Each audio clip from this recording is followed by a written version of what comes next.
আমরা পরিবহন ক্ষেত্র, আপনারা জানেন আমাদের পরিবহন ক্ষেত্রের সবচেয়ে বড় সংগঠন সর্বভারতীয় ক্ষেত্রে all India road transport workers federation, Tripura রাজ্য কমিটি এই বন্ধকে সমর্থন করেছে সম্পূর্ণভাবে। এই all India road transport workers ফেডারেশনের অন্তর্গত আমাদের রাজ্যে 4টি ইউনিয়ন আছে: ত্রিপুরা মোটর শ্রমিক union, Tripura autorickshaw workers union, Tripura e rickshaw শ্রমিক ইউনিয়ন এবং টিআরটিসি কর্মী ইউনিয়ন।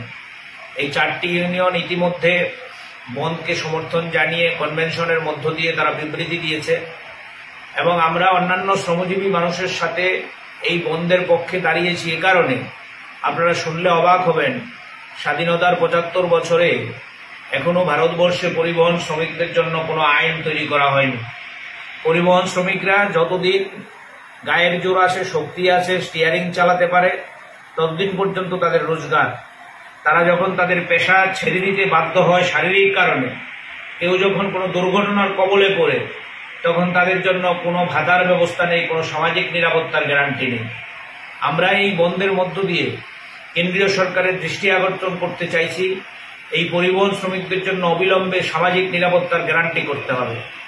আমরা এই যে 9 তারিখের ধর্মঘট, এই ধর্মঘটে দেশের শ্রমজীবী মানুষ দাবি তুলেছে, বহু রক্ত এবং ঘামের বিনিময়ে আমাদের দেশের মধ্যে যে শ্রম আইন ছিল, এই শ্রম আইনকে সম্পূর্ণভাবে দুমড়ে মুচড়ে দিয়ে 4টি শ্রম কোড চালু করেছে। আমরা বিরোধিতা করছি এই শ্রম কোডের। আমরা এই বন্ধ ডেকেছি, এই শ্রম কোড অবিলম্বে প্রত্যাহার করতে হবে। কেন আমরা বলছি শ্রম কোড প্রত্যাহার করতে হবে? আমরা শ্রম কোড প্রত্যাহার করতে হবে বলছি এই কারণে, এই শ্রম কোড মানে আমাদের দেশের শ্রমিকদের স্বাধীনতা বলে কিছু থাকবে না। আপনি স্বাধীন দেশে বসবাস করবেন, কিন্তু আপনি মালিকের সাথে দর কষাকষি করতে পারবেন না।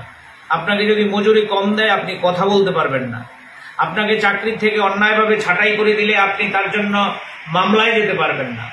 আপনাকে কারখানায় একজন মহিলা শ্রমিক হিসাবে মিনিমাম যে সুযোগ সুবিধা দেওয়ার কথা, সেগুলি যদি না দেয়, তার জন্য আপনি শ্রম কমিশনারের দ্বারস্থ হতে পারবেন না।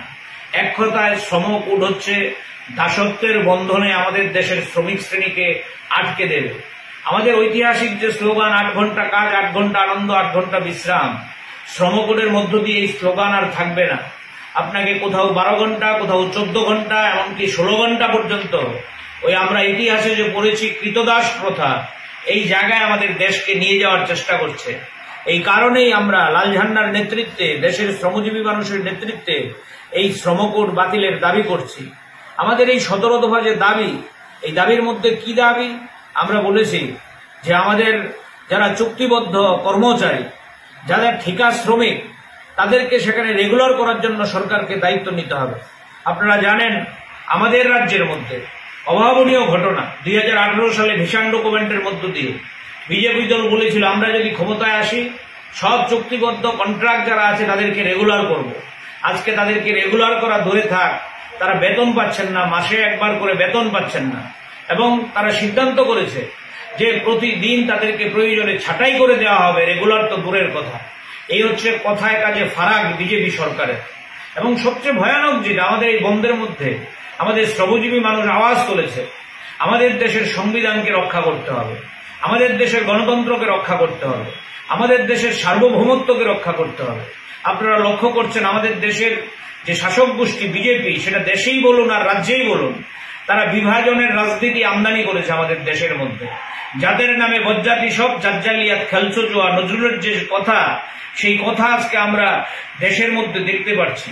তারা হিন্দুর নামে, মুসলমানের নামে, খ্রিস্টানের নামে দেশকে ভাগ করে দিতে চাইছে। ভারতবর্ষের সংবিধানের মধ্যে যে ধর্মনিরপেক্ষতার কথা, ভারতবর্ষের সংবিধানের মধ্যে যে সমাজতান্ত্রিক ভাবনার কথা, ভারতবর্ষের সংবিধানের মধ্যে যে সবার জন্য কথা বলার অধিকার দিয়েছে, সেই অধিকার আজকে লাঞ্ছিত, বঞ্চিত। ভোটাধিকার হরণ করছে আমাদের রাজ্যে সবচেয়ে বড় অভিজ্ঞতা। নির্বাচন কমিশনকে সেখানে পুতুলে পরিণত করা হয়েছে। আমাদের দেশের বিভিন্ন স্বশাসিত যে সংস্থাগুলো, এগুলোকে আজকে বেআইনিভাবে সম্পূর্ণ নিজেদের স্বার্থে শাসক গোষ্ঠী ব্যবহার করছে। তাই আমরা আওয়াজ তুলেছি ধর্মঘটের মধ্য দিয়ে, আমাদের দেশের সংবিধানকে রক্ষা করো, গণতন্ত্রকে রক্ষা করো। আমাদের দেশের ছাত্রদের শিক্ষার যে জায়গা, এটা আজকে বিক্রি করে দেওয়া হচ্ছে। আমরা বলছি সবার জন্য শিক্ষার গ্যারান্টি তোমাকে করতে হবে, নয়া শিক্ষানীতি বাতিল করতে হবে। আমরা দাবি তুলেছি বেকারদের কাজের অধিকার আমাদের সার্বজনীন অধিকার। এই বেকারদের কাজের লড়াইকে জোরদার করার জন্য আমরা এই ধর্মঘটে আওয়াজ তুলেছি। যারা নুন আনতে পান্তা পুরো খেতে পায় না, তাদের জন্য রেগার কাজের দিন বাড়াও। আমাদের দেশের মধ্যে, আমাদের রাজ্যের মধ্যে বিজেপি দল নির্বাচন আসলে বলে আমরা যদি ক্ষমতায় আসি, আমরা রেগার কাজের দিন বাড়িয়ে দেব, 200 দিন করে দেব, 300 দিন করে দেব। কিন্তু আমরা লক্ষ্য করছি ভোট শেষ, রেগার শ্রমিকরা কাজ পাচ্ছে না, মজুরি নেই। 340 টাকা মজুরি বলেছিল তারা, 340 টাকা দূরে থাক, আজকে রেগার কাজই সেখানে বন্ধ হয়ে গেছে। তাই আমরা বলেছি যে আমাদের এই যে শ্রমিক, যারা শ্রমজীবী মানুষ অসংগঠিত ক্ষেত্রে, তাদের জন্য মান্থলি ন্যূনতম 26,000 টাকা সেখানে যাতে মজুরি পায়, তার জন্য গ্যারান্টি করতে হবে। একটা দাবিও নেই যেই দাবি আমাদের কোনো রাজনৈতিক স্বার্থে করা, কোনো নির্দিষ্ট রাজনৈতিক দলের স্বার্থে করা। কেউ কেউ হয়তো এটা বলতে পারেন যে লাল ঝান্ডার লোকরা ডেকেছে মানে এটা লাল ঝান্ডার বোধহয় স্বার্থ আছে। না বন্ধু, এটা লাল ঝান্ডার কোনো স্বার্থ নেই। আমাদের এই যে 9 তারিখের ধর্মঘট, এটা হচ্ছে অটো শ্রমিকদের স্বার্থে ধর্মঘট, এটা হচ্ছে বাস শ্রমিকদের স্বার্থে ধর্মঘট, এটা হচ্ছে ট্রাক শ্রমিকদের স্বার্থে ধর্মঘট। আপনারা জানেন ন্যায় সংহিতার মধ্য দিয়ে ওই আমাদের দেশের মধ্যে ড্রাইভারদের জন্য এমন আইন তৈরি করা হয়েছে, মনে হচ্ছে তারাই বোধহয় সমস্ত দোষী, তারাই কাঠ গড়ায়।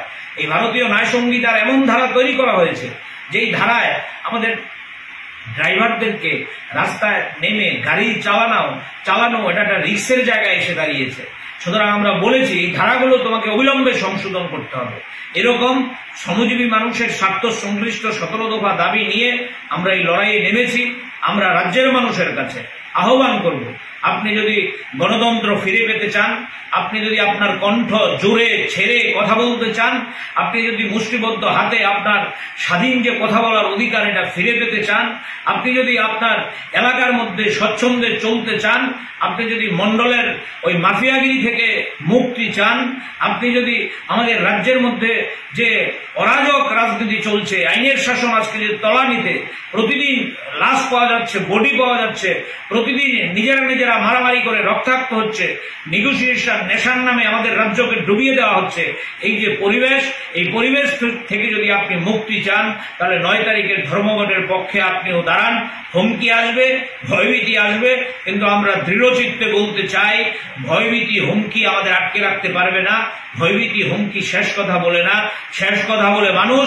লড়াই করেই আমরা ধর্মঘটের অধিকার রক্ষা করেছি, লড়াই করেই আমরা এই ধর্মঘট পালন করব, লড়াই করেই ধর্মঘটের মধ্য দিয়ে আমরা আমাদের দাবি আদায় করব। এই আহ্বান আমরা রাজ্যবাসীর কাছে, দেশবাসীর কাছে all India road transport workers ফেডারেশনের পক্ষ থেকে রাখতে চাইছি। চলুন 9 তারিখের এই ধর্মঘট সফল করে আমাদের দেশের স্বৈরাচারী যে শাসক মোদী সাহেবকে একবার ধাক্কা দেই, একবার নাড়া দেই, তাদের যাতে হুঁশ ফিরে। এই হুঁশ ফেরার জন্যই আমাদের এই ধর্মঘটকে সফল করে মোদীকে আমরা হুঁশ ফেরাতে বাধ্য করব। এই আহ্বানই আমরা ধর্মঘটের মধ্য দিয়ে রাজ্যবাসীর কাছে, দেশবাসীর কাছে রাখতে চাইছি।